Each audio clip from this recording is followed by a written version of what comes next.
आज कल सभी शहरों पर बहुत बड़ा संकट मंडरा रहा है और ये संकट इतना भयानक होता जा रहा है कि लोग अपने ही घरों में ठीक से खाना तक नहीं पका पा रहे हैं। वहीं दूसरी तरफ हमारे गांव वाले हैं जो आज भी अपने जीवन को उसी शांति और सहजता के साथ जी रहे हैं। उन पर इस संकट का एक रत्ती भर भी असर नहीं पड़ा है, चाहे ये संकट कितना भी बड़ा क्यों ना हो और कितने भी दिनों तक क्यों ना चले।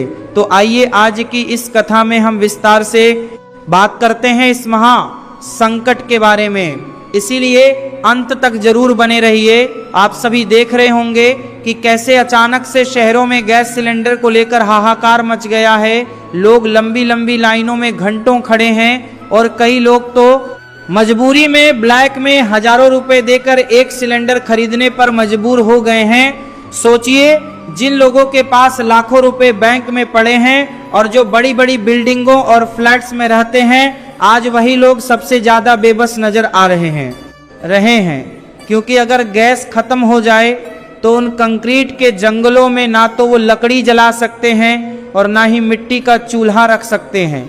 इंसान ने अपनी सुविधा के लिए जिन चीजों को बनाया था, आज वही चीजें उसकी सबसे बड़ी कमजोरी है बन गई हैं। लेकिन जरा गांव की तरफ नजर डालिए, वहां आज भी हर घर में मिट्टी का चूल्हा है। जलाने के लिए खेतों की सूखी लकड़ियां हैं और गाय के गोबर से बने कंडे हैं। दुनिया में चाहे कितनी भी बड़ी जंग छिड़ जाए, सप्लाई चेन टूट जाए या गैस मिलना पूरी तरह बंद हो जाए, गांव के किसी भी घर का चूल्हा नहीं बुझेगा और कोई भी भूखा नहीं सोएगा। और यही वो अंतर है जो आज शहर और गांव के बीच साफ दिखाई देने लगा है।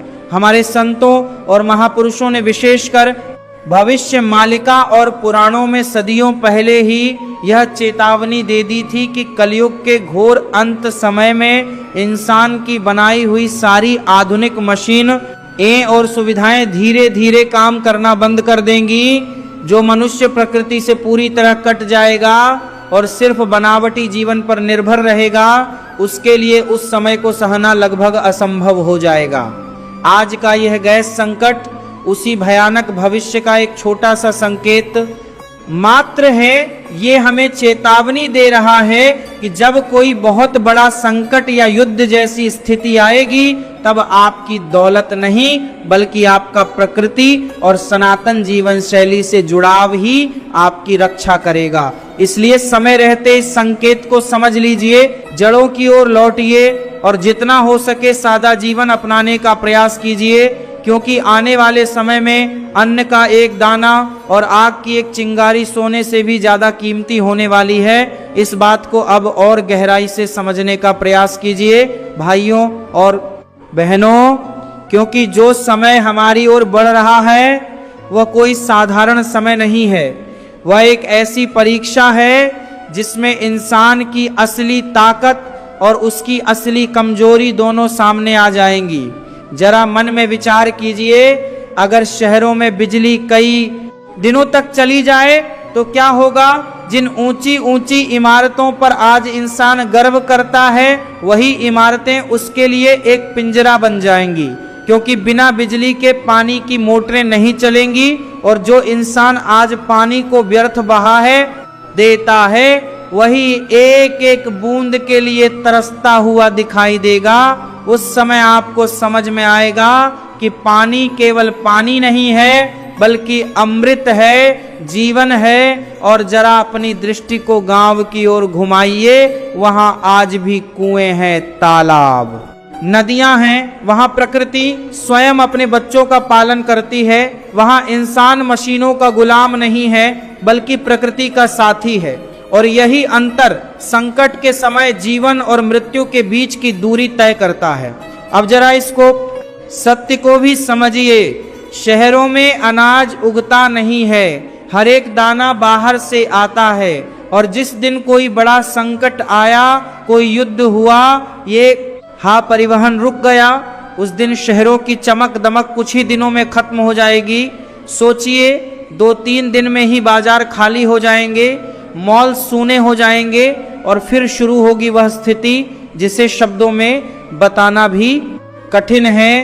पहले इंसान परेशान होगा, फिर बेचैन होगा और फिर वही भूख जो शरीर को जीवित रखती है, वही भूख इंसान को हैवान बना देगी। लोग एक दूसरे के खिलाफ खड़े हो जाएंगे और उस समय आपके बैंक खातों में पड़े करोड़ों रुपए, आपके गहने, आपकी गाड़ियां, सब कुछ व्यर्थ हो जाएगा। सब कुछ सिर्फ दिखावा बनकर रह जाएगा। उस समय असली अमीर कौन होगा? जरा सोचिए। वह नहीं जिसके पास पैसा है, बल्कि वह जिसके पास अपनी थोड़ी सी जमीन है, जिसके घर में अनाज है और जिसके आंगन में गौमाता बंधी है।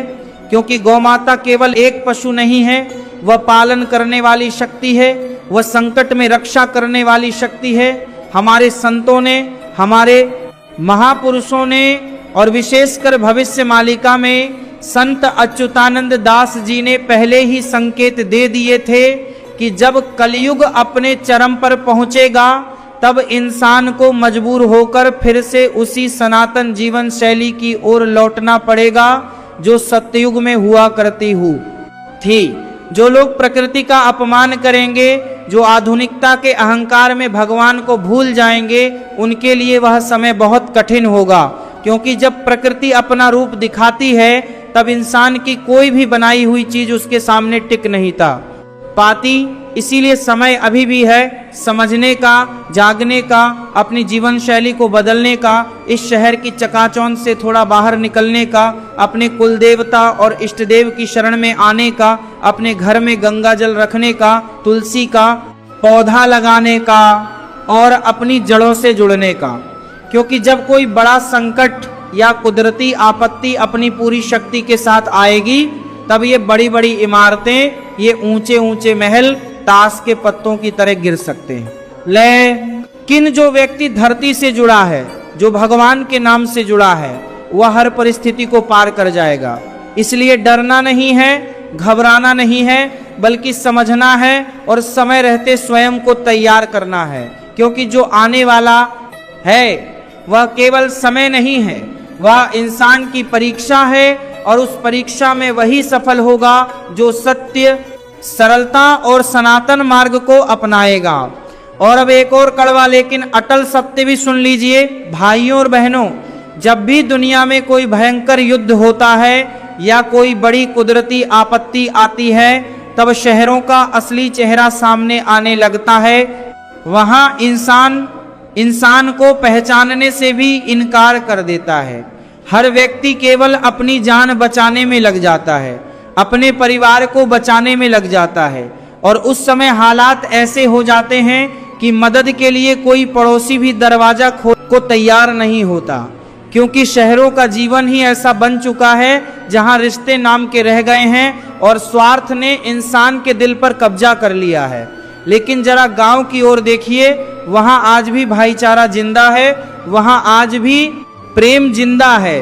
वहां अगर किसी एक व्यक्ति पर संकट आता है तो पूरा गांव एक ढाल बनकर उसके साथ खड़ा हो जाता है। वहां लोग अपना दुख भी बांटते हैं और सुख भी बांटते हैं, और यही एकता, यही प्रेम उन्हें किसी भी बड़ी से बड़ी आपत्ति से बचा लेता है।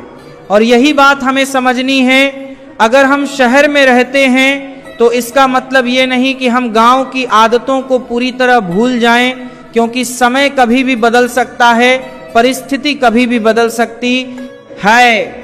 आज आप शहर में हैं, लेकिन कौन जानता है कल आपको मजबूरी में गांव लौटना पड़ जाए। आज का इंसान शहर की चकाचौंध में आकर अपनी जड़ों को भूल चुका है। उसने मिट्टी से अपना रिश्ता तोड़ लिया है। उसे अब ना चूल्हे की आदत है, ना प्रकृति के साथ जीने का अनुभव है।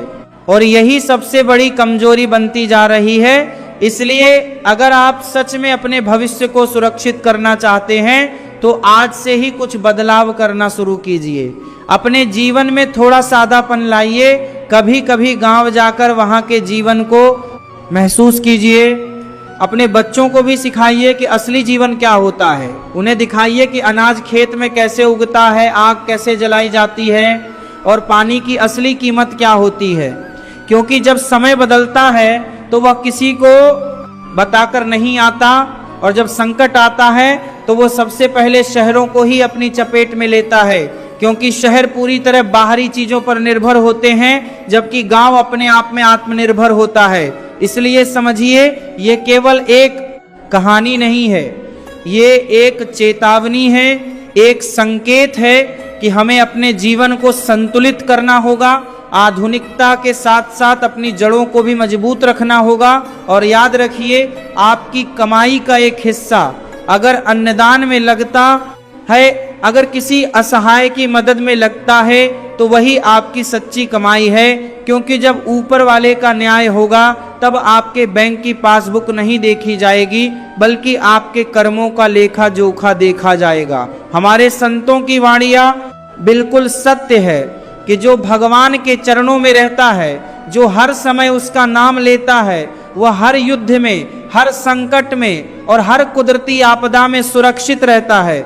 इसलिए इस समय डरने की नहीं, बल्कि अपने मन को शांत रखने के नहीं, जो भगवान के चरणों में रहता है की आवश्यकता है। अपने भीतर श्रद्धा जगाने की आवश्यकता है और निरंतर भगवान के नाम का जाप करने की आवश्यकता है।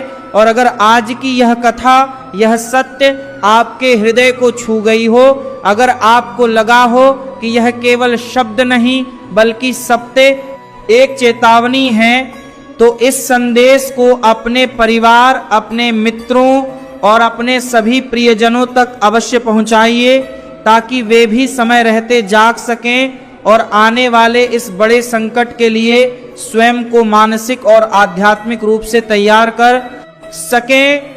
और अंत में बस यही कहना है कि जीवन में सादगी अपनाइए, भगवान से जुड़िए और अपने कर्मों को शुद्ध बनाइए, क्योंकि वही आपके साथ जाएगा, बाकी सब यहीं रह जाएगा। इसी संदेश के साथ मिलते हैं आपसे, अगली मिलते हैं।